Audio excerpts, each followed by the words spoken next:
Hello student, स्वागत है आप सभी का एग्जाम फ्रेंड 365 में। तो अब हम लोग अध्याय 3 पर आ चुके हैं। अध्याय 3 में हमें जो पढ़ना है यानी कि पाठ नंबर 3 वो है दो चर में रैखिक समीकरण। तो दो चर में रैखिक समीकरण को पढ़ना है। ये चैप्टर काफ़ी बड़ा था और अच्छा ये हुआ है कि इस चैप्टर को कम कर दिया गया है, यानी कि जो नया बुक आया है उसमें आधे से अधिक सिलेबस को जो है कम कर दिया गया है। हम लोग देखेंगे पहले जो है हम लोग इसमें कितनी प्रश्नावलियाँ पढ़ा करते थे। 1.1 और 1.1 नहीं, यानी कि 3.1 चैप्टर नंबर 3 है, 3.2, 3.3, 3.4 और 3.5 एंड 3.6 एंड 3.7, यानी कि 7 प्रश्नावली हम लोग पहले पढ़ते थे पुराने वाले बुक में। अगर आपके पास पुराना वाला बुक होगा तो उसमें आप देख सकते हैं कि हम लोग 7 प्रश्नावली जो है पढ़ते थे। ये पाठ नंबर 3, तो यानी कि दो चर के जो रैखिक समीकरण है। लेकिन इसमें ये हुआ है जब से हम लोग का नया सिलेबस 2023-2024 वाला आया है, तो आपको पता है कि काफ़ी संशोधन हुआ है सिलेबस में। तो ये संशोधन ऐसा हुआ है कि आधे से अधिक जो है इस चैप्टर से प्रश्नावली को हटा दिया गया है। यानी कि किस किस प्रश्नावली को हटाया गया है वो हमें ध्यान रखना है। इसमें जिन बच्चों को जो प्रश्नावली कठिन लगती थी, जिसे हम लोग बोलते हैं वज्र गुणन विधि से जो है समीकरण को हल करने वाली विधि, उसको क्या किया गया, बिल्कुल हटा दिया गया है। ग्राफ यानी कि जो था फर्स्ट, यानी कि प्रश्नावली जो था 3.1 ग्राफ वाला था, ज़्यादा ग्राफ था, टोटली ग्राफ ही था, उसको हटा दिया गया। और इसमें जो कठिन क्वेश्चन हुआ करते थे जिसको 6 नंबर में पूछा करता था, उस क्वेश्चन को भी क्या किया गया, हटा दिया गया है। यानी कि जितने जो कठिन क्वेश्चन, बड़े बड़े क्वेश्चन आते थे उन सबको क्या किया गया, यानी कि कट कर दिया गया है। तो हम देखेंगे 3.1 को, इस प्रश्नावली को कट किया है, फिर उसके बाद से 3.5 कट कर दिया, 3.6 और 3.7, यानी कि इस तरह से 4 प्रश्नावली को यहाँ से क्या किया गया है, हटा दिया गया है सिलेबस से। तो आपको इसमें 3 प्रश्नावली ही पढ़ना है। वो 3 प्रश्नावली क्या है, 3.2 को जो है 3.1 बना दिया गया, और 3.3 को जो है 3.2 बना दिया गया, और 3.4 को 3.3 बना दिया गया। तो ये 3 प्रश्नावली जो है हमें पढ़ने हैं। इसी 3 प्रश्नावली को, पुराना जिसका बुक होगा वो ये प्रश्नावली को पढ़ेगा, इन्हीं 3 प्रश्नावली को। तो इस तरह से आप लोग को समझ में आ गया होगा कि कितना हमारा कौन कौन सा प्रश्नावली कटा और कौन कौन सा प्रश्नावली जो हमें पढ़ाई करना है, किस प्रश्नावली पे हमें काम करना है। तो जो है न्यू बुक है उसमें जो है 3.2 को 3.1 बना दिया गया, 3.3 को 3.2 बना दिया गया, 3.4 को 3.3 बना दिया गया। तो ये 3 प्रश्नावली को हमें पढ़ाई करनी है, 3 प्रश्नावली पे। और 3 प्रश्नावली है, छोटी प्रश्नावली हो गई और क्वेश्चन आएगा इसमें से। तो हम लोग जो है पहली प्रश्नावली को देखेंगे, 3.1 प्रश्नावली को हम लोग अध्ययन करने का प्रयास करेंगे। तो 3.1 प्रश्नावली जो है ग्राफ से संबंधित है, और भी चीज़ें हैं इसमें कुछ। तो उन सभी चीज़ों को जो हम लोग इसी वीडियोस में सॉल्व करने का प्रयास करेंगे। आप लोग लास्ट तक बने रहिएगा।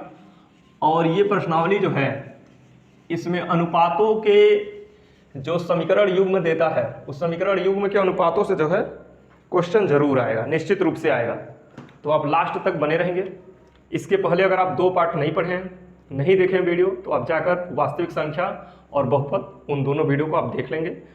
आप परीक्षा के लिए तैयारी कर सकते हैं बिल्कुल आसानी से। उसमें सारे क्वेश्चन जो है, सारे प्रश्नावली से सभी क्वेश्चन को सॉल्व किया गया है और समझाने का प्रयास किया गया है। तो आप अपने मित्र और अन्य लोगों को भी जो है आप बता सकते हैं, शेयर करके बता सकते हैं, या किसी भी तरह से उनको बता सकते हैं कि एग्जाम फ्रेंड 365 पे फ्री एंड कॉस्ट जो है आपको चीज़ें प्रोवाइड कराई जा रही हैं, सारी चीज़ें पढ़ाई जा रही हैं। यहाँ पे हम लोग पहली प्रश्नावली देखेंगे। तो पहली प्रश्नावली का जो स्लाइड है आपको लगाया जाएगा स्क्रीन पे। प्रश्नावली बड़ी है, 7 प्रश्न है इसमें। तो पहले जो है 2 प्रश्नों को लगाया जाएगा, कुछ प्रश्नों को। तो उन प्रश्नों को आप देखेंगे। लिखा इसमें ये है, पहला प्रश्न है हम लोग का 3.1 का, निम्न समस्याओं में रैखिक समीकरणों के युग्म बनाइए और उनके ग्राफी विधि से हल ज्ञात कीजिए। तो सबसे पहला काम हम लोगों को ये करना है कि सबसे पहली काम ये करनी है, लिखा है निम्न समस्याओं में रैखिक समीकरण के युग्म बनाइए। यानी कि समस्या हमने पहला लिखा है बोर्ड पे। तो इस समस्या से हमें क्या करना है, 2 रैखिक समीकरण बनाने हैं, और वो भी 2 चर में बनाने हैं। और बनाने के बाद क्या करना है, उनका ग्राफी विधि से जो है हल करना है। तो सबसे पहले हम ये जानेंगे कि जो समीकरण होता है 2 चरों का, उसका व्यापक रूप क्या होता है, यानी कि उसका रूपरेखा क्या होता है उस समीकरण का। तो संक्षिप्त में हम आपको जानकारी दे देना चाहते हैं कि जो 2 चर के रैखिक समीकरण होते हैं, यानी कि 2 चर में रैखिक समीकरण जो होता है उसका रूप क्या होता है, वो जो होता है a1 x plus b1 y plus c is equal to 0। ये जो हमारा पहला समीकरण होता है जो दो चर में है और वो भी रैखिक है। दूसरा समीकरण होगा a2x plus b2y plus c1 होता है, ये c2 इज इक्वल टू 0। ये हो जाएगा समीकरण नंबर 2। तो आप देख सकते हैं दो चर में रैखिक समीकरण है और यहाँ पे दो समीकरण है। यहाँ पे समीकरण युग्म पे हम लोग चर्चा करेंगे। तो यही इसी के रूप में हमें क्या करना है, दो समीकरण प्राप्त करने हैं। जो समस्या दिया गया है, ये प्रॉब्लम जो है, इस प्रॉब्लम्स को यानी कि भाषा में दिया गया है, इस भाषा को हमें क्या करना है, दो रैखिक समीकरणों में क्या करना है, निरूपित करना है और निरूपित करके फिर उनका क्या ज्ञात करना है, हल, और वो भी किस विधि से, ग्राफ की विधि से। तो इसको आप नोट कर सकते हैं, यानी कि दो चर में जो रैखिक समीकरण होता है उस रैखिक समीकरण का रूप जो है इसी में होता है। तो अब जो है हम लोग स्टार्ट करेंगे इस प्रश्न को, पहले वाले के प्रश्न को जो है स्टार्ट किया जाएगा।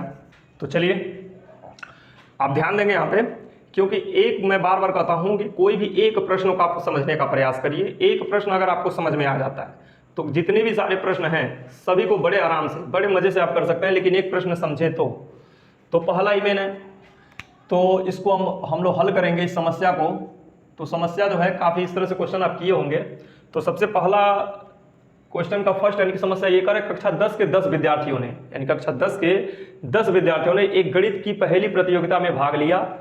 यदि लड़कों की संख्या लड़कों की संख्या से 4 अधिक हो तो प्रतियोगिता में भाग लिए लड़कों और लड़कियों की संख्या ज्ञात कीजिए। तो यहाँ पे समस्या है, तो इसमें दो जो है चर हम बनाएंगे, एक लड़कों की संख्या और एक लड़कियों की संख्या। तो यहाँ पे आप देख सकते हैं कक्षा 10 में लड़के और लड़कियां दोनों पढ़ने वाले हैं। कितने लड़के हैं और कितनी लड़कियां हैं, दोनों का मतलब दोनों यानी कि योग दिया है 10, लेकिन ये कितने कितने हैं ये नहीं पता। तो हम मान लेंगे ये कितने कितने हैं, यक्स है की संख्या में और वाई की संख्या में। तो यहाँ पे लिखना पड़ेगा माना लड़कों की संख्या बराबर यक्स। हमने मान लिया कि कुछ लड़के हैं उनकी संख्या क्या है, यक्स है। इसी तरह से लड़कियों की संख्या हम लिख लेंगे यहाँ पे, और लड़कियों की संख्या बराबर हो जाएगा वाई। तो मैंने मान लिया कि कुछ लड़के हैं और कुछ लड़कियां हैं, यक्स और वाई के रूप में उनकी संख्या है। तो यहाँ पे कह रहा है कि कक्षा 10 के 10 विद्यार्थियों ने, यानी कि विद्यार्थियों की संख्या कितनी है, 10, यानी कि लड़के और लड़कियों की संख्या मिलाकर कितनी है, 10। तो यहाँ पे हम देखेंगे प्रथम शर्त से, जो हमारा प्रथम शर्त है, सवाल का जो शर्त है, तो लिखेंगे प्रथम शर्त से। तो प्रथम शर्त से कह रहा है कक्षा 10 के 10 विद्यार्थियों ने, तो हमने माना जो है कक्षा 10 के जो 10 विद्यार्थी लड़के और लड़कियों में उनका x धन y बराबर हो जाएगा 10। इस बात को आप समझ पा रहे होंगे, क्योंकि x लड़के और y लड़कियां हैं, उनकी संख्या है, और दोनों को जोड़ेंगे कितना हो जाएगा 10, क्योंकि 10 ही लड़के हैं ना क्लास में। तो ये हो जाएगा समीकरण नंबर 1 जो है हमारा, हम समीकरण पा चुके हैं। अब जो है दूसरे शर्त से जब आएंगे, तो दूसरे शर्त से आप देखिए दूसरा शर्त क्या है। दूसरा शर्त ये कह रहा है यदि लड़कियों की संख्या लड़कों की संख्या से 4 अधिक है, यानी कि लड़कियों की संख्या, यहाँ पे लड़के और लड़कियों की संख्या में ऐसे लिखने का प्रयास कर रहा है, ये है लड़कों की संख्या और ये है लड़कियों की संख्या। तो प्रश्न में कहा है कि यदि लड़कियों की संख्या लड़कों की संख्या से 4 अधिक हो, ये लड़कियां हैं वाई और लड़के हैं यक्स, तो लड़कियां जो है यानी कि लड़कों से क्या है 4 अधिक है, यानी कि यक्स से वाई क्या है 4 अधिक है। तो इसमें से अगर हम 4 घटा दें तो ये दोनों क्या हो जाएंगे, दोनों पक्ष बराबर हो जाएंगे। बात को समझ पा रहे होंगे आप कि ये जो है यक्स जो है वाई से कितना कम है, 4 कम है, और ये क्या है 4 अधिक है वाई। तो 4 हम क्या किए, इसमें से कम कर दिए, तब तो इसकी बराबरी कर सकता है, बराबरी कर लिया। और इसको हम क्या करेंगे, इधर पक्षांतर कर लेंगे, तो ये हो जाएगा आपका यक्स माइनस वाई, और ये 4 को भी इधर ला देंगे तो धन 4 बराबर हो जाएगा 0। और यहाँ पर समीकरण नंबर 1 इसे मत मानिए, इसको भी जो है यक्स धन वाई और 10 को इधर लाकर माइनस 10 बराबर क्या कर लेंगे 0। ये हो जाएगा समीकरण नंबर 1 और यहाँ पर हो जाएगा समीकरण नंबर 2। तो इस तरह से आप समझ पा रहे होंगे कि ये समीकरण नंबर 1 और समीकरण नंबर 2 यानी कि 2 समीकरण युग्म जो है, समीकरण के 2 युग्म हम बना चुके हैं। अब इनका क्या करना है, ग्राफी विधि से इनको हल करना है और यक्स और वाई का क्या करना है, मान निकालना है।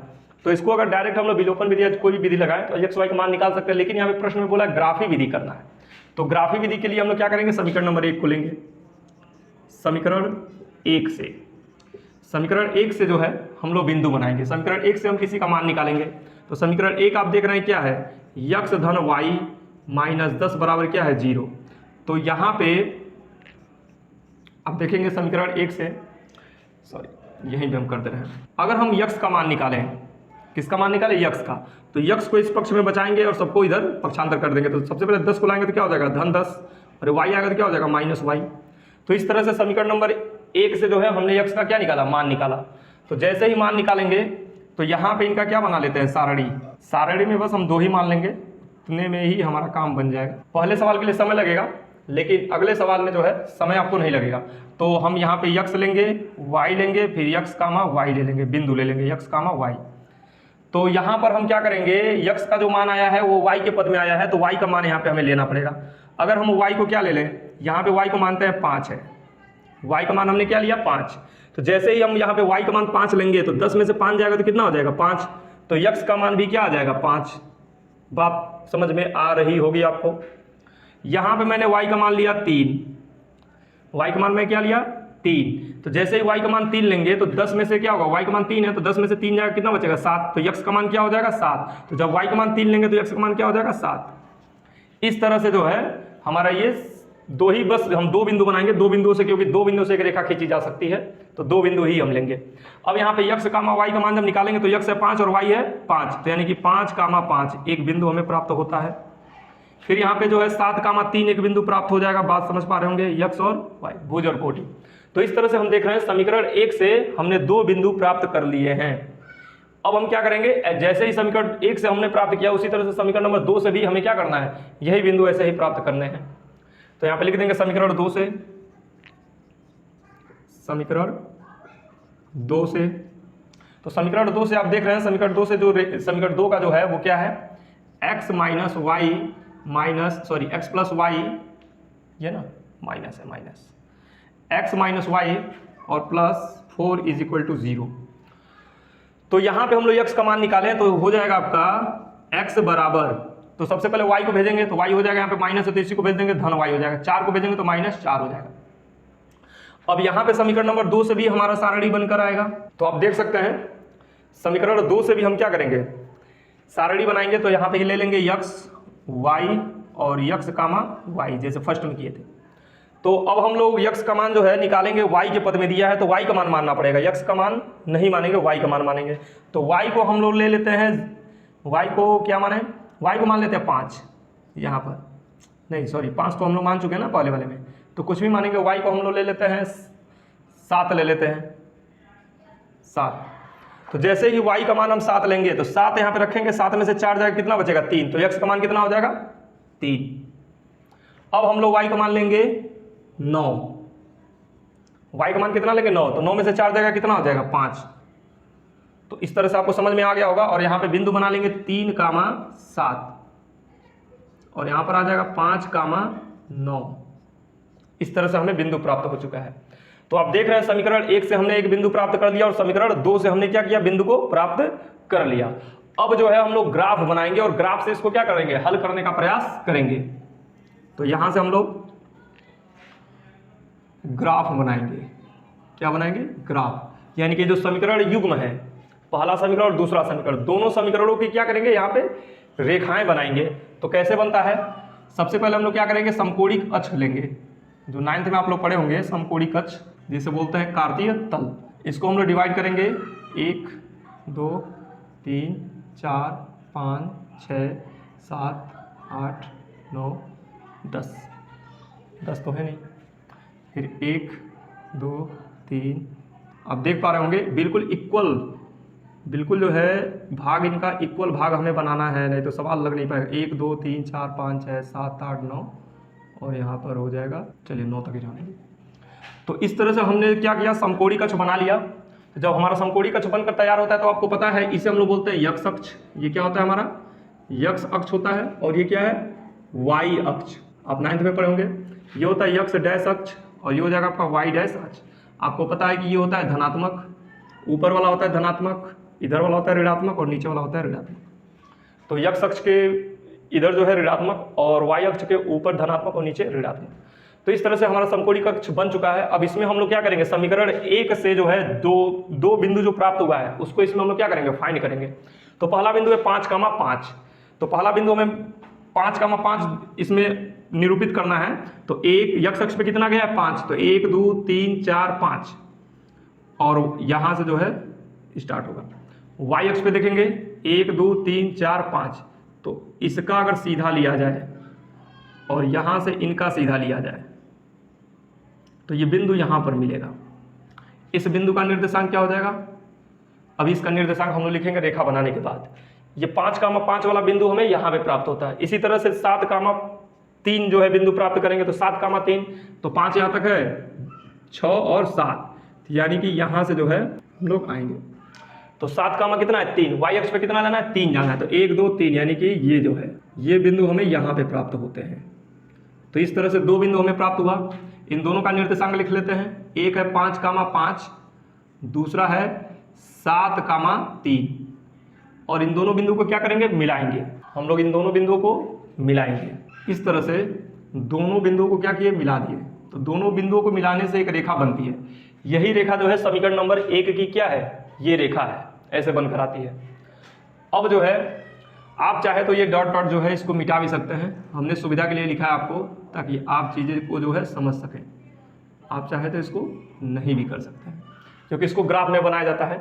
अब हम लोग स्टार्ट करेंगे समीकरण नंबर 2 के रेखा को। तो समीकरण नंबर 2 का रेखा क्या है? 3,7, यानी कि 3,7 यक्ष पे जाएगा 3, 1 2 3 ये है, और 7 1 2 3 4 5 6 7, यानी कि इनको जो है यहाँ पे देखा जाए तो यहाँ पे क्या करेंगे? प्रतिच्छेद करेंगे।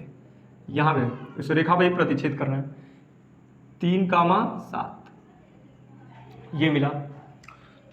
अब जो है 5,9 देखेंगे, 1 2 3 4 5, तो यहाँ पे डॉट डॉट ऊपर बढ़ते हुए जाएं, डॉट डॉट ऊपर बढ़ते हुए जाएं। अब देख सकते हैं ये 5 है, 5,9, तो यहाँ पर 1 2 3 4 5 6 7 8 9, इनका सीधा ले लिया जाए तो यहाँ पे प्रतिच्छेद करेंगे। इसको ग्राफ में जो है किया जाता है, तो ये काफ़ी सुविधाजनक होता है। खैर ग्राफ नहीं है तो सीधा सीधा पेंसिल से प्रयोग करना चाहेंगे। तो यहाँ पर क्या करेंगे? ये 2 बिंदु प्राप्त हुआ, इन दोनों बिंदु को क्या करेंगे? मिलाएंगे। तो आप देख सकते हैं इस बिंदु का निर्देशांक कितना था? 3,7। इस बिंदु का निर्देशांक कितना है? 5,9। तो आप देख सकते हैं कि ये दोनों समीकरणों का रेखा जो है बन गया। ये पहले समीकरण का रेखा है, ये जो रेखा है ये क्या है? समीकरण 1, और ये जो रेखा है समीकरण 2 की रेखा है। तो इसको आप देखने का प्रयास करेंगे। फिर से एक बार मैं बताने का कष्ट करूंगा। यहाँ पे मैंने सबसे पहले क्या किया? समीकरण 1 और समीकरण 2 से सारणी बनाया। सारणी से 2 बिंदु फाइंड किया और समीकरण नंबर 2 से 2 बिंदु फाइंड किया।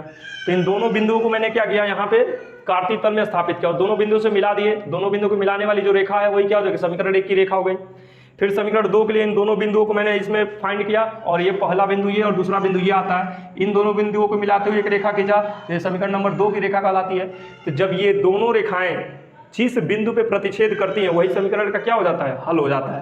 तो ये दोनों रेखाएं कहाँ पे प्रतिच्छेद कर रही हैं? 3,7 बिंदु पे प्रतिच्छेद कर रही है। तो यानी कि हमारा हल जो है क्या है? 3,7 है। तो हम लिख सकते हैं, यहाँ पे लिखेंगे अतः अभी नहीं लिखा जाएगा, लिखेंगे चूंकि दोनों रेखाएं चूंकि दोनों रेखाएं बिंदु 3,7 पर प्रतिच्छेद करती हैं, इसलिए समीकरण युग्म के हल 3 और 7 हैं। अर्थात x का मान हो जाएगा 3 और y बराबर हो जाएगा 7। यानी कि भुज होता है, ये x का मान होता है, y का मान होता है, भुज और कोटि। तो x का मान 3 और y का मान 7। तो हम x किसे मानते हैं? लड़कों की संख्या, लड़कियों की संख्या। तो y जो है लड़कियों की संख्या और x जो है लड़कों की संख्या। तो आप देख सकते हैं लड़कों की संख्या कितनी है? 3, और लड़कियों की संख्या कितनी है? 7। तो इन दोनों का योग कितना हो जाएगा? 10। और प्रश्न में हमारा बताया जा रहा था कि 10 विद्यार्थी ही हैं, तो सही बात है। फिर आगे एक दूसरा शर्त ये दिया था कि यदि लड़कियों की संख्या लड़कों की संख्या से 4 अधिक हो, तो यहाँ पे देख रहे हैं लड़कियों की संख्या कितनी है? 7, और लड़कों की संख्या कितनी है? 3। तो लड़कियों की संख्या जो है लड़कों की संख्या से कितनी अधिक है? 4 अधिक है। तो यानी कि ये हमारा जांच जो है कंप्लीट होता है। जांच भी हम कर चुके हैं। तो इस तरह से ये समीकरण जो है प्रॉब्लम सॉल्व होती है। तो इसे हम लिख सकते हैं, लिखेंगे अतः लड़कों की संख्या बराबर 3 एवं लड़कियों की संख्या बराबर हो जाएगा 7। तो इस तरह से हमारा आंसर होता है। तो उम्मीद करते हैं कि आपको ये समझ में आया होगा। आपको बहुत ही धीरे धीरे आराम से, बिल्कुल आराम से हम समझाने का प्रयास किए हैं ताकि सारी चीज़ें आपको समझ में आ जाए। तो कोई भी अगर समीकरण, 2 समीकरण देगा तो 2 समीकरण को अगर हमें ग्राफ के विधि से हल करना है, तो ग्राफ से हल करना है तो यही विधि होता है। ग्राफ में हम क्या करेंगे, समीकरण 1 और समीकरण 2 से 2 बिंदु, 2 या 2 बिंदु से भी अधिक बिंदुएं हम बना ले सकते हैं, लेकिन आपको पता है 2 बिंदु से ही आपका एक रेखा बन जाएगा। तो हमने 2 बिंदु ही फाइंड किया है। तो 2 बिंदु से रेखा 1 और रेखा 2 बनाया, जो समीकरण 1 और समीकरण 2 की रेखाएं। तो दोनों रेखाएं जिस बिंदु पे प्रतिच्छेद करेंगे वही बिंदु उस समीकरण का क्या होगा, हल होगा। जिस तरह से यहाँ पे लिख दिए हैं, और ये प्रॉब्लम जो है सॉल्व हो जाता है। तो उम्मीद करते हैं कि आप लोग इसको समझ पाए होंगे। तो अगले प्रश्न की ओर हम लोग बढ़ेंगे। तो अगला प्रश्न तो हमें लिखना पड़ेगा। तो अगले जो है प्रॉब्लम्स को हम लोग देखेंगे। तो अगला प्रॉब्लम्स क्या है, यानी कि पहले का दूसरा प्रॉब्लम्स ये है, कह रहा है 5 पेंसिल तथा 7 कलमों का मूल्य 50 रुपया है, जबकि 7 पेंसिल तथा 5 कलमों का मूल्य कितना है, 46 रुपया है। तो एक पेंसिल का मूल्य तथा एक कलम का मूल्य ज्ञात कीजिए। तो इसमें भी हम लोग क्या करेंगे, 2 समीकरण बनाएंगे, 2 रैखिक समीकरण बनाएंगे 2 चरों में, और उनका ग्राफी विधि से क्या करना है, हल करना है। तो इसको थोड़ा सा मैं फास्ट करने वाला हूँ, तो आप लोग देखेंगे। सबसे पहले हम मान लेंगे, माना एक पेंसिल का मूल्य, एक पेंसिल का मूल्य बराबर x रुपया। हमने मान लिया कि जो एक पेंसिल का मूल्य कितना है, x रुपया, और एक कलम का मूल्य बराबर y रुपया। हमने एक पेंसिल और एक कलम का मूल्य जो है x और y रुपया मान लिए हैं। अब हम लोग आते हैं प्रथम शर्त से। तो प्रथम शर्त हमारा ये कह रहा है प्रश्न से, प्रथम शर्त से ध्यान दीजिएगा, कह रहा है 5 पेंसिल, एक पेंसिल का मूल्य कितना है, x रुपया। तो 5 पेंसिल का मूल्य कितना होगा, 5x, बात समझ पा रहे होंगे। प्लस एक कलम का मूल्य y रुपया, तो 7 कलम का मूल्य कितना हो जाएगा, 7y, और इनका कुल पैसा कितना हो रहा है, 50। तो यहाँ पे 50 कर देंगे। समीकरण नंबर 1 हमारा बनके तैयार हो गया। इसी तरह से जबकि कह रहा है कि 7 पेंसिल तथा 5 कलमों का मूल्य कितना है, 46 रुपया। तो कितना पेंसिल है, 7, यानी कि 7x धन, और 5 कलम है तो 5y बराबर कितना हो जाएगा, 46 रुपया। ये हो जाएगा समीकरण नंबर 2। ये क्या है, दूसरे शर्त से है। ये जो हम लिखे कैसे लिखे हैं, दूसरे शर्त से लिखे हैं। तो दूसरे शर्त से आपका ये हो गया। तो 2 समीकरण हमारा बन गया रैखिक समीकरण, वो भी 2 चरों में रैखिक समीकरण हम बनाकर तैयार कर चुके हैं। अब इनका क्या करेंगे, इनका जो है सारणी बनाएंगे, यानी कि 2-2 बिंदु प्राप्त करेंगे। तो यहाँ पे लिख देंगे समीकरण 1 से। तो समीकरण 1 से आप देखेंगे समीकरण क्या है, यहाँ पे आप 1 से जो है आपका समीकरण है 5x धन 7y बराबर कितना है, 50। तो आप x का मान निकालिए। तो x का मान निकालने के लिए आपको क्या करना पड़ेगा, y को इधर भेजना पड़ेगा। तो 5x बराबर 50 है, और इधर आएगा तो -7y हो जाएगा, और x बराबर हो जाएगा 50 - 7y पूरे कोटा कितना हो जाएगा, 5 हो जाएगा। इस तरह से बात आप समझ पा रहे होंगे कि हमने x का मान निकाला, और वो x का मान जो है y के पद में आ रहा है। तो यहाँ पर हम क्या करेंगे, सारणी बनाएंगे। तो सारणी जो हमारा बनेगा, आपको पता है कि सारणी का रूप क्या होता है, कैसे जो है सारणियाँ बनाई जाती हैं। एक्स्ट्रा है, यहाँ पे ले लेंगे x y, और यहाँ पे x कामा y। तो यहाँ पे हम लोग पहले y का मान लेंगे। अगर हम यहाँ पे y का मान 0 लेते हैं, अगर यहाँ पे हम y का मान क्या ले लें, 0, तो जैसे y का मान 0 लेंगे तो 7 से गुणा होकर क्या हो जाएगा, 0, और 50 में से 0 हो जाएगा कितना, 5, और 50/5 हो जाएगा। तो 5 50 को काट देगा, कितना हो जाएगा, 10। बात आप समझ पा रहे होंगे। यहाँ पे हम आपको दिखला दे रहे हैं, 50 - 7, और यहाँ पे 0 लेंगे, अब बटे 5 है। तो इस तरह से 7 का गुणा 0 में होगा तो 0 हो जाएगा, 50 में से 0 घटाएंगे 50 ही बचेगा, और नीचे क्या है, 5, तो कट के कितना हो जाएगा, ये 10। तो इस तरह से हमारा x का मान क्या आ गया, 10। तो यहाँ पे हमें दिखलाना नहीं है, बस हम कैलकुलेशन कर लेंगे।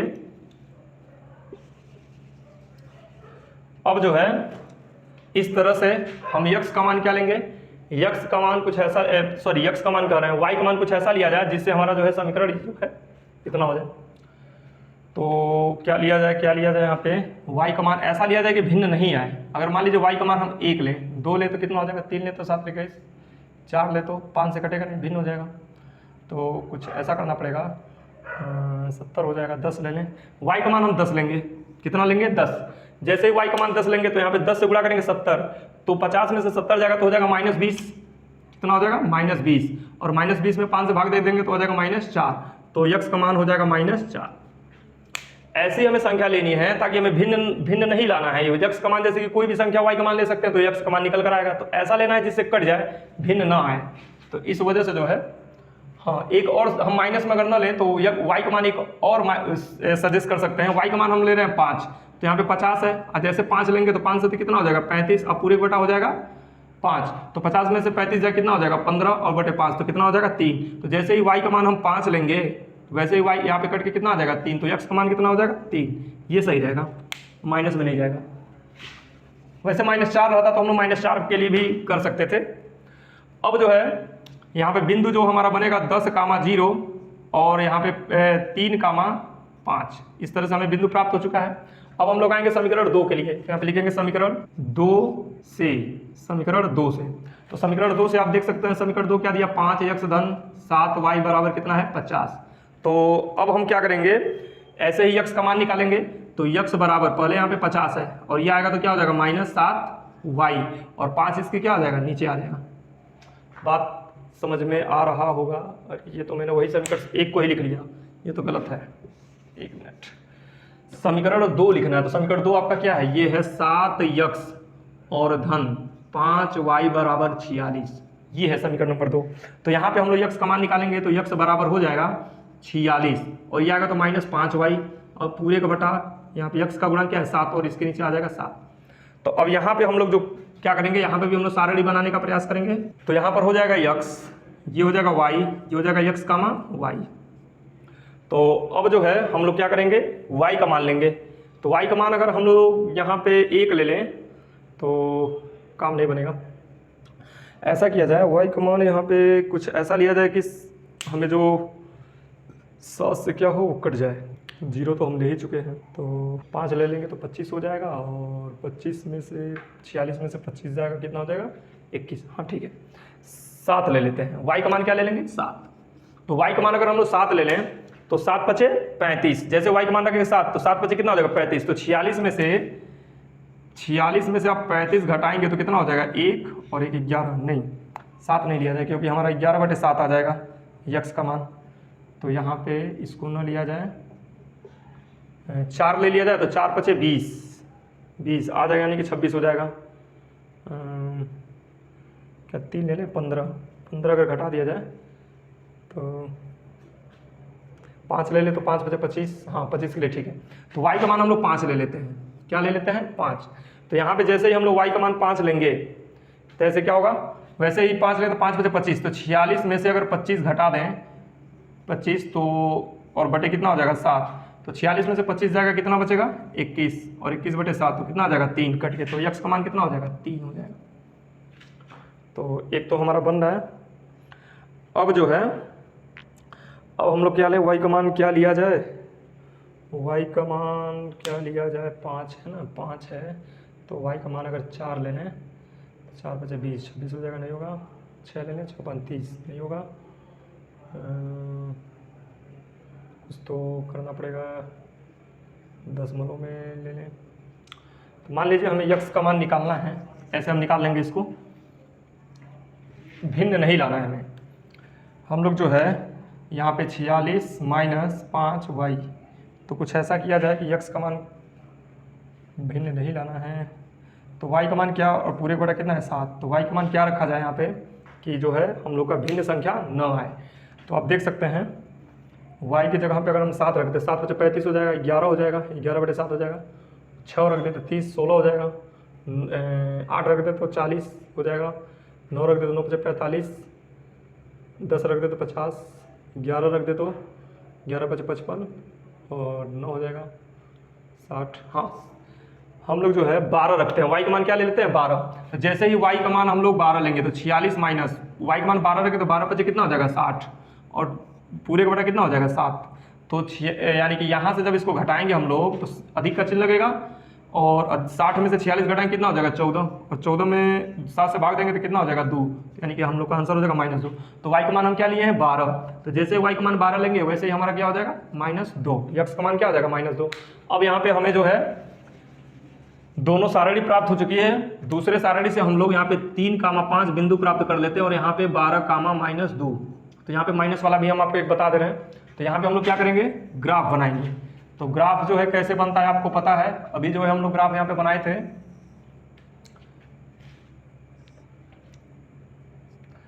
1 2 3 4 5 6 7 8 9 10 11 12 13 1 2 3 4 5 6 7 8 9 10 11 12 13 1 2 3 4 5 6 7 8 9 10 11 12 13 कितना है मैक्सिमम 12 तक है ना, कोई दिक्कत नहीं है। 1 2 3 4 5 6 7 8 9 10 11 ठीक है, और यहाँ पे हो जाएगा 12। इस तरह से हम लोग का ग्राफ ये बन चुका है। आपको पता है ये x अक्ष है, ये y अक्ष है, ये y डैश और ये x डैश।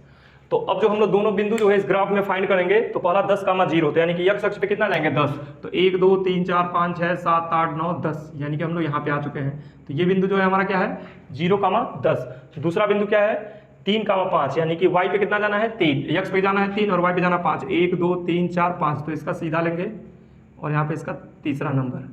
तो ये बिंदु हमें प्राप्त होता है, ये बिंदु प्राप्त होता है और ये बिंदु प्राप्त होता है। तो इन दोनों बिंदु को क्या करेंगे मिलाएंगे, फिर उसके बाद से दोनों बिंदुओं को जब मिला दिया जाएगा तो एक समीकरण बनकर आएगा।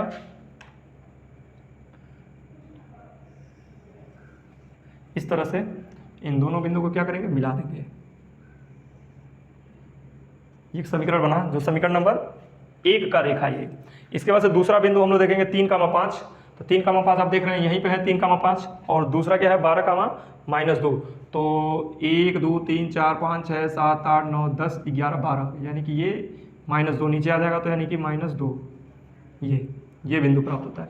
तो ये जो बिंदु प्राप्त होता है ये जो है आपका 12, -2 ये बिंदु, इसको हम लोग मिटा देंगे यहाँ से,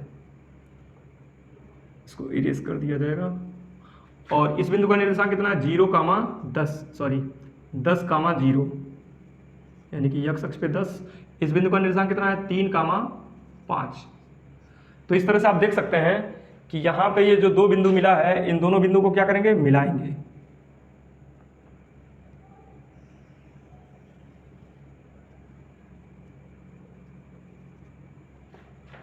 तो ये दोनों बिंदु जो है इस बिंदु पे प्रतिच्छेद कर रही हैं, तो जिस बिंदु पे प्रतिच्छेद कर रही हैं वही हमारा क्या हो जाएगा उस समीकरण का हल हो जाएगा। तो भाषा जैसे लिखना है आप देख सकते हैं 3 और 5 पे प्रतिच्छेद की हैं तो 3 और 5 क्या हो जाएंगे इस समीकरण के हल हो जाएंगे। तो यानी कि हम कह सकते हैं कि पेंसिल का यानी कि x का मान जो हमारा है x बराबर हो जाएगा 3 और y बराबर हो जाएगा 5। तो x हम किसे मान लेते हैं पेंसिल का मूल्य, तो पेंसिल का मूल्य 3 रुपया और कलम का मूल्य कितना है 5 रुपया। तो आप देख सकते हैं 5 पेंसिल तो 3 × 5 = 15, फिर उसके बाद से 5 रुपये में क्या है y का मान 5 35 तो 15 35 कितना हो जाएगा 50। इस तरह से इसको सेटिस्फाइज कर यानी कि संतुष्ट करता है, ये जो समीकरण नंबर 1 है उसको संतुष्ट करता है। तो इस तरह से पहले का जो है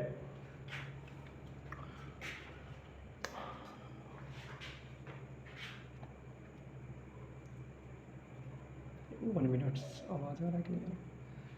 हाँ। तो आप देख सकते हैं तो क्वेश्चन नंबर 1 का जो है सेकेंड प्रॉब्लम्स हम लोग सॉल्व कर चुके हैं। पिछले प्रश्न में जैसे भाषा हम लिखे तो वही भाषा आप यहाँ पे प्रयोग करेंगे, सेम टू सेम वैसे ही लिखेंगे। और आपको मैं पहले ही बोल चुका हूँ कि आप कॉपी और पेन लेकर बैठा करें और क्वेश्चंस को क्या करें नोट करें। कॉपी में इसको बहुत ही विस्तृत तरीके से बताया जाता है, काफ़ी भाषा जो है लिखी जाती है, काफ़ी हिंदी वगैरह लिखी जाती है, वो सब मैं आपको नहीं बता रहा हूँ, बिल्कुल सादा सिंपल बता रहे हैं जिससे आप आसानी से समझ सकते हैं और इसको लिख सकते हैं। और परीक्षा में भी आप ऐसे ही लिखेंगे तो आपको पूरे के पूरे नंबर मिलेंगे। तो अगला प्रश्न जो है हम लोग का प्रश्न नंबर 2 रहेगा, उस पर हम लोग आएंगे। अब आगे के प्रश्न को सॉल्व करने के लिए कुछ हमें बेसिक चीज़ें जाननी पड़ेंगी, यानी कि समीकरण युग्म का जो है बिना ग्राफ बनाए हम ये बता सकते हैं कि वो कितने बिंदुओं पे प्रतिच्छेद करेंगे और उनका हल है कि नहीं। वो दोनों ग्राफ यानी कि जो ग्राफ बनेगा तो दोनों समीकरणें जो होती हैं समीकरण 1 और समीकरण 2 की जो दो रेखाएं बनती हैं वो दो रेखाएं एक दूसरे को प्रतिच्छेद करेंगी या नहीं करेंगी। प्रतिच्छेद करेंगी तो संगत रेखाएं कहलाएंगी, अगर प्रतिच्छेद नहीं करती हैं तो असंगत रेखा कहलाएगी। और प्रतिच्छेद करती है तो एक बिंदु पे करती है कि दो बिंदु पे करती है कि अनंत बिंदु पे करती है। तो ये सारी चीज़ें जो है जब हम समीकरण का ग्राफ बनाएंगे तो ये काफ़ी समय लगता है। तो कुछ नियम ऐसे हैं, कुछ ऐसे शर्त हैं, उन शर्तों का हम लोग प्रयोग करके हम लोग ये पता कर सकते हैं कि समीकरण जो ये समीकरण युग्म है इनसे बनी रेखाएं किस प्रकार की होंगी, कितने हल होंगे, संगत होंगी या असंगत होंगी। तो ये जो है आपका निश्चित रूप से परीक्षा में पूछा जाएगा, बिल्कुल 100% और हर साल पूछा है। यानी कि A1/A2, B1/B2 और C1/C2 के अनुपात में जो संबंध होता है, उन संबंधों से हम लोग काफ़ी जो है जानकारी इकट्ठा कर सकते हैं। तो मुख्यतः जो है 3 बातें जो है आपको ध्यान में रखनी है। तो सबसे पहले हम लोग जानते हैं कि समीकरण के जो युग्म होते हैं वो क्या होते हैं। तो यहाँ पे आप देख सकते हैं समीकरण युग्म, समीकरण युग्म। तो समीकरण युग्म जो होता है A1x plus B1y plus C1 बराबर 0। दूसरा जो समीकरण होगा A2x plus B2y plus C2 बराबर 0। तो ये समीकरण क्या है, समीकरण 2 समीकरण है, तो इसे समीकरण युग्म बोलते हैं। तो अगर कोई 2 समीकरण युग्म अगर आपको दिया हुआ है तो आप बता सकते हैं कि इसका ग्राफ जो है किस प्रकार से होगा। हम पहले अनुभव करके बता सकते हैं, यानी कि इनका तुलना करके बता सकते हैं। तो सबसे पहले हम लोग क्या निकालते हैं, A1/A2 का अनुपात निकालते हैं, फिर उसके बाद से B1/B2 का अनुपात निकालते हैं। बात समझ पा रहे होंगे। यहाँ पे x का जो गुणांक है पहले वाले समीकरण में, दूसरे वाले समीकरण में जो x का गुणांक है वो A1/A2, B1/B2, फिर उसके बाद से C1/C2 ऐसे। तो जब आपका A1/A2 का अनुपात और B1/B2 का अनुपात बराबर ना हो तो आप समझ जाएंगे कि ये जो ग्राफ बनेगा वो क्या बनेगा, प्रतिच्छेदी बनेगा। क्या बनेगा, प्रतिच्छेदी। यहाँ पे हम लिखने का प्रयास करेंगे, यानी कि इनकी रेखाएं जो हैं, इनसे निरूपित जो रेखाएं होंगी, रेखाएं प्रतिच्छेदी होंगी। रेखाएं क्या होंगी, प्रतिच्छेदी होंगी। जब A1/A2 not is equal to B1/B2 हो तो रेखाएं क्या हो जाएंगी, प्रतिच्छेदी। प्रतिच्छेदी का मतलब यह है कि दोनों रेखा एक बिंदु पे क्या करेंगी, प्रतिच्छेद करेंगी। जो 2 रेखाएं होंगी वो क्या करेंगी, किसी एक बिंदु पर, केवल एक बिंदु पर क्या करेंगी, प्रतिच्छेद करेंगी। इस तरह से इनका जो ग्राफ बनेगा, दोनों रेखाएं एक दूसरे को क्या करेंगी, प्रतिच्छेद करेंगी। तो जब प्रतिच्छेद करेंगे तो क्या होगा, एक हल होगा। क्या होगा, एक हल।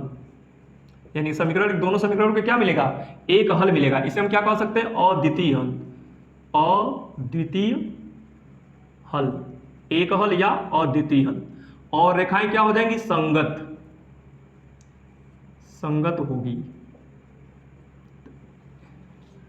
इस तरह से हम लोगों का पहला जो है ये फर्स्ट, जब हम A1/A2 और B1/B2 और C1/C2 ये बराबर हो सकता है और नहीं भी हो सकता है, इससे कोई हमारा लेना देना नहीं है।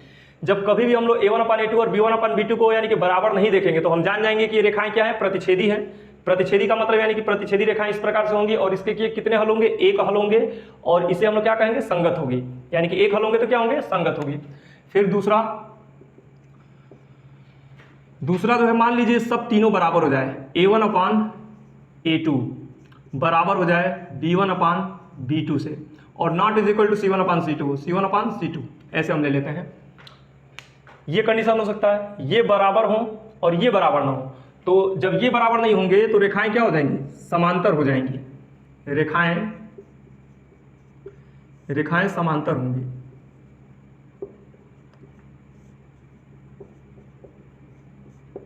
रेखाएं क्या होंगी, समांतर होंगी। यानी कि जो रेखा होगा ना वो इस तरह से समांतर बनेगा, यानी कि वो एक दूसरे को कभी प्रतिच्छेद नहीं करेगा। समांतर रेखाएं होंगी, दोनों एक दूसरे के समांतर हो जाएंगी। तो जब समांतर जाएंगी तो कोई हल नहीं होगा, कोई हल नहीं होगा। इन सब चीज़ों को ध्यान से आप रखेंगे क्योंकि इन सब चीज़ों पे क्वेश्चन बहुत पूछता है। कोई हल नहीं होगा यानी कि ये रेखाएं जो है असंगत हो जाएंगी। असंगत क्या हो जाएंगी, असंगत रेखाएं असंगत हो जाएंगी। तो समझ में आ गया होगा, जब A1/A2 और B1/A2 बराबर हो लेकिन B1/B2 के C1/C2 बराबर न हो, इस कंडीशन में क्या होगा, रेखाएं जो है समांतर हो जाएंगी। जब रेखाएं समांतर हो जाएंगी तो इनका कोई हल नहीं होगा, यानी कि कोई हल नहीं होगा। और रेखाएं क्या कही जाएंगी, असंगत। यानी कि क्यों, जब ये मिलेंगे ही नहीं तो एक दूसरे को क्या कहेंगे हम लोग, जब टच ही नहीं कर रही है, प्रतिच्छेद नहीं कर रही तो ये संगत हो जाती हैं। तीसरा जो नियम है, तीसरा नियम हम लोग ये देखेंगे, A1/A2 बराबर हो जाए B1/B2 से और यह भी बराबर हो जाए C1/C2, यानी कि तीनों आपस में क्या हो जाए, बराबर हो जाए। जैसे ही तीनों आपस में बराबर हो जाएंगी तो ये रेखा क्या हो जाएगा, संगत हो जाएगा। क्या हो जाएगा, सॉरी संगत नहीं, संपाती बोलेंगे, संपाती हो जाएंगी। संपाती ऐसे लिखेंगे, रेखाएं जो है संपाती हो जाएंगी, रेखाएं संपाती होंगी। इसे आप जो है नोट कर दीजिए, बहुत इंपॉर्टेंट है ये। जब संपाती होंगी तो इसके कितने हल होंगे, अनेक हल। अनेक हल, अनेक हल जिसे अनंत हल भी कह सकते हैं, अनंत होंगे। यह भी संगत हो जाएगी, संगत होगी। यानी कि इसको समझने का प्रयास करेंगे। जब A1/A2 अनुपात B1/B2 और C1/C2 के क्या हो जाए, बराबर हो जाए, तीनों आपस में बराबर है, तीनों अनुपात आपस में बराबर है, तो इसका मतलब ये होगा कि एक रेखा पर ही दूसरी रेखा होगी, यानी कि संपाती होगी। रेखाएं क्या होगी, संपाती। संपाती का मतलब जैसे कि पहली रेखा का ग्राफ बना, फिर इसी पर दूसरी रेखा भी आ गई, इसी पे क्या आ गई, दूसरी रेखा भी आ गई, बिल्कुल एकदम एक दूसरे पर, ऐसे एक दूसरे पर होंगी। दोनों रेखाएं क्या होंगी, एक दूसरे पर होंगी, तो इसी को क्या बोलेंगे, संपाती। तो जब दोनों रेखाएं एक दूसरे पर होंगी तो अनंत बिंदु पे प्रतिच्छेद कर रही है, इसलिए इसके क्या होंगे, अनंत हल होंगे, अनेक हल होंगे। जब हल हैं तो संगत होगी, हल नहीं है तो असंगत होगी। तो असंगत होने का सिर्फ एक ही शर्त है कि B1/B2 और A1/A2 के नॉट इक्वल टू क्या हो जाए, C1/C2 हो जाए। जब रेखाएं समांतर होती हैं तो कोई हल नहीं, और असंगत हो जाती हैं, और जब रेखाएं जो हैं प्रतिच्छेदी होती हैं तो संगत भी होती हैं और एक हल होता है। जब रेखाएं संपाती होती है तो अनेक हल होता है और रेखाएं क्या होती है, संगत होती हैं। तो इसको आप नोट डाउन कर लेंगे कॉपी में, और इसे जो है आप याद रख लेंगे खूब अच्छी तरह से पढ़कर। कई बार जब तक याद ना हो तब तक आप इसको दिमाग में जो है बैठा लीजिए, क्योंकि इससे जो है क्वेश्चन आपके परीक्षा में आएगा, और बिल्कुल 100% आएगा। जब आप परीक्षा देकर आओगे, जो इसे नहीं पढ़ेगा और परीक्षा देने जाएगा और परीक्षा में जब अच्छे अंक नहीं मिलेंगे ना, तो उसको रियलाइज होगा, तो उसको समझ में आएगा। जिस दिन परीक्षा में बैठेगा ना, उस दिन उसको एहसास होगा कि हम जो है बहुत बड़ा गलती कर दिए, सर बता रहे थे हमने ये काम नहीं किया। 1 नंबर में क्वेश्चन आ सकता है और 2 नंबर में भी इससे क्वेश्चन आ सकते हैं, और निश्चित रूप से आएंगे। तो इसे आप नोट डाउन कर लेंगे और इसे याद कर लेंगे। आने वाला जो हम लोग का प्रश्न है, प्रश्न नंबर 2, प्रश्न नंबर 3, प्रश्न नंबर 4, बाकी के जो प्रश्न है सब इसी पे आधारित है। इसको हम जानेंगे तभी लगा पाएंगे। तो हम लोग स्टार्ट करेंगे क्वेश्चन नंबर 2। तो अगला क्वेश्चन नंबर 2 हम लोग देख पा रहे होंगे, बोर्ड पे लिख दिया गया आपके लिए। तो क्वेश्चन नंबर 1 में आप देख रहे हो, लिखा है अनुपात A1/A2, B1/B2 और C1/C2 की तुलना कर ज्ञात कीजिए कि निम्न समीकरण युग्म द्वारा निरूपित रेखाएं एक बिंदु पर प्रतिच्छेद करती हैं, समांतर हैं अथवा संपाती हैं। तो आप देख सकते हैं, 3 सवाल इसमें दिया गया है, यानी कि 3 प्रश्नों में 3 समीकरण युग्म दिए गए हैं। पहला 3 जोड़ा दिया गया है, पहला, दूसरा और तीसरा। इन तीनों को हमें देखकर ये बताना है कि ये प्रतिच्छेदी हैं, समांतर है कि समपाती हैं। तो आपको हम जानकारी पहले दे चुके हैं कि अनुपात से ही डायरेक्ट हम लोग पता कर लेंगे। तो एक सवाल जो है भाषा हम बताएंगे कैसे आपको लिखना है और कैसे पता करना है, बाकी जो है 2 क्वेश्चन आप खुद कर लेंगे। तो फर्स्ट के लिए हम लोग देखेंगे, फर्स्ट के लिए दिया है समीकरण युग्म। समीकरण युग्म जो दिया है 5x - 4y धन 8 बराबर 0, और दूसरा क्या दिया है 7x धन 6y - 9 बराबर 0। इस समीकरण युग्म, इसकी तुलना हम लोग देखेंगे। समीकरण युग्म इतना की तुलना a1x plus y plus c1 बराबर 0 और a2x plus b2y plus c2 बराबर 0 से करने पर तो आपको समझ में आ गया होगा। ये जो समीकरण युग्म दिया है ना, इन समीकरण युग्म की तुलना हम लोग इन दोनों समीकरण युग्म से करने पर तो हमें क्या मिलेगा, A1/A2 निकालेंगे। तो आप देख सकते हैं यहाँ पे, ये यहाँ पे है A1, तो A1 के जहाँ पे इसका तुलना करेंगे इन दोनों की, तो A1 का मान यहाँ पे क्या है 5, तो यहाँ पे रख लेंगे A1 के जहाँ पे क्या रख लेंगे 5 पूरे का बटा। A2 का मान यहाँ पे क्या दिया है धन 7, तो यहाँ पे रख लेंगे 7 कामा। फिर उसके बाद से B1/B2 को देखेंगे, तो B1/B2 निकालेंगे, तो यहाँ पे B1 y का गुणांक है B1 और यहाँ पे y का गुणांक क्या है -4, तो -4 फिर पूरे का बटा। यहाँ पे y का गुणांक B2 है और यहाँ पे y का गुणांक क्या है धन 6, तो यहाँ पे रख लेंगे 6। इसको छोटा करेंगे तो ये 2 से कट जाएगा 2 बार में और 2 से कटेगा 3 बार में, तो हो जाएगा -2/3 कामा। C1/C2 तुलना से निकाल लेंगे, तो आप देख सकते हैं C1 का मान है 8 और C2 का मान है -9, माइनस सामने रहेगा तो लेना पड़ेगा, तो C1 का मान है 8/-9। अब आप देख पा रहे होंगे कि यहाँ पे A1/A2 जो है 5/7 है और B1/B2 क्या है -2/3 है। तो क्या ये दोनों बराबर हैं, ये दोनों भिन्न बराबर हो रहे हैं? नहीं। जब ये दोनों भिन्न बराबर नहीं हो रहे हैं तो इसका मतलब क्या है, रेखाएं प्रतिच्छेदी है। तो हम इसको कह सकते हैं क्या लिखा, निम्न समीकरण युग्म द्वारा निरूपित रेखाएं एक बिंदु पर प्रतिच्छेद करती हैं। अच्छा, ऐसे भाषा लिखना है। तो यहाँ पे हम लोग कह सकते हैं अर्थात A1/A2 not is equal to B1/B2। आप देख सकते हैं A1/A2 और B1/B2 क्या बराबर नहीं है, इसलिए जब ये बराबर नहीं होता है तो रेखाएं क्या होती हैं, एक बिंदु पे प्रतिच्छेदी होती हैं। तो हम कह सकते हैं इसलिए समीकरण युग्म प्रतिच्छेदी है, एक बिंदु पे प्रतिच्छेद करती है। समीकरण युग्म द्वारा निरूपित, प्रश्न की भाषा में ही लिखेंगे, समीकरण युग्म द्वारा निरूपित रेखाएं, निरूपित रेखाएं एक बिंदु पर प्रतिच्छेद करती है, एक बिंदु पर प्रतिच्छेद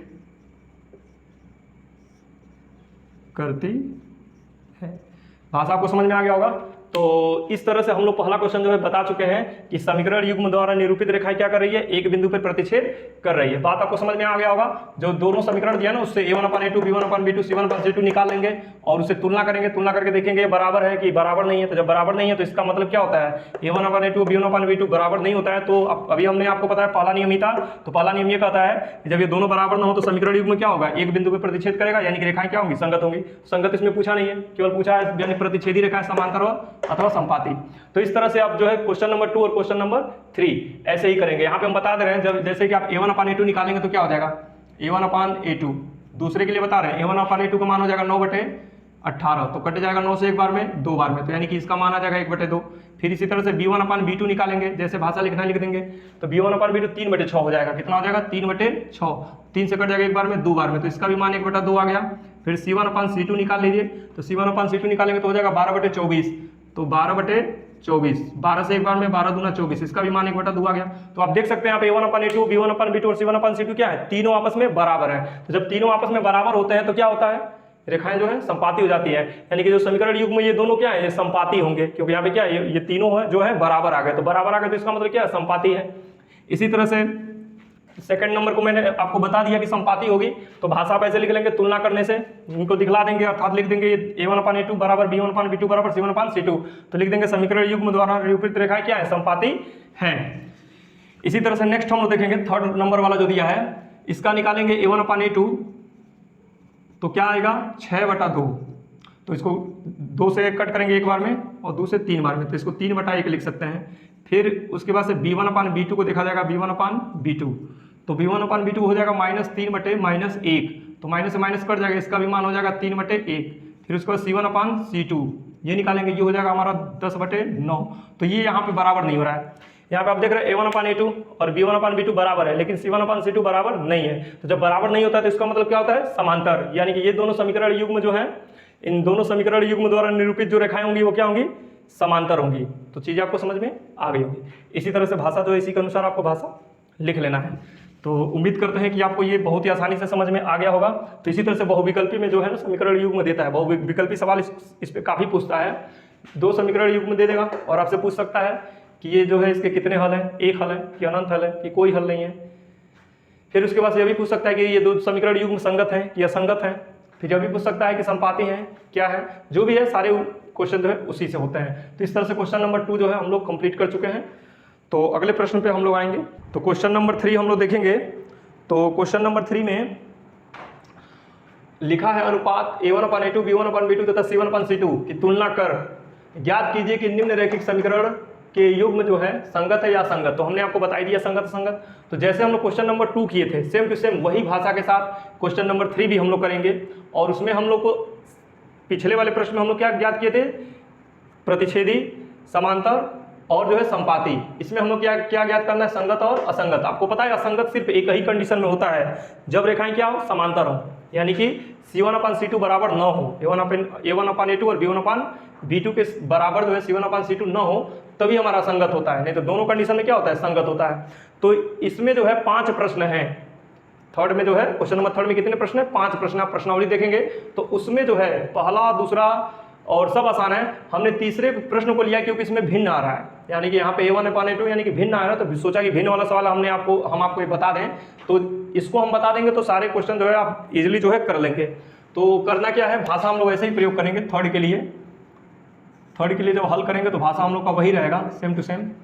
तो सबसे पहले लिखेंगे समीकरण युग्म 3/2x धन 5/3y बराबर 7। तो तो जो समीकरण युग्म दिया है ना, तो इसे जो है हम लोग यहाँ पे 7 को इधर ला लेंगे, तो -7 बराबर 0 हो जाएगा। बात आप समझ पा रहे होंगे, क्योंकि इसे व्यापक रूप में करेंगे ना, तो 7 को हम लोग इधर कर लेंगे पक्षांतर। फिर वैसे ही 9x - 10y और 14 को इधर पक्षांतर कर लेंगे, तो -14 बराबर हो जाएगा 0। अब हम क्या करेंगे कि तुलना, इस समीकरण युग्म की तुलना जो है किससे करेंगे, a1x plus b1y plus c1 बराबर 0 और a2x plus b2y plus c2 बराबर 0 से करने पर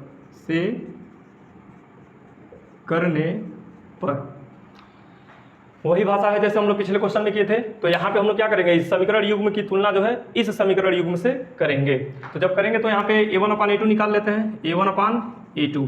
तो आप देखेंगे a1/a2, तो यहाँ पे तुलना करिए, a1 क्या है 3/2, क्या हो जाएगा 3/2, पूरे का बटा कितना हो जाएगा 9। इसको जो है थोड़ा सा हम सरलतम रूप में रखेंगे।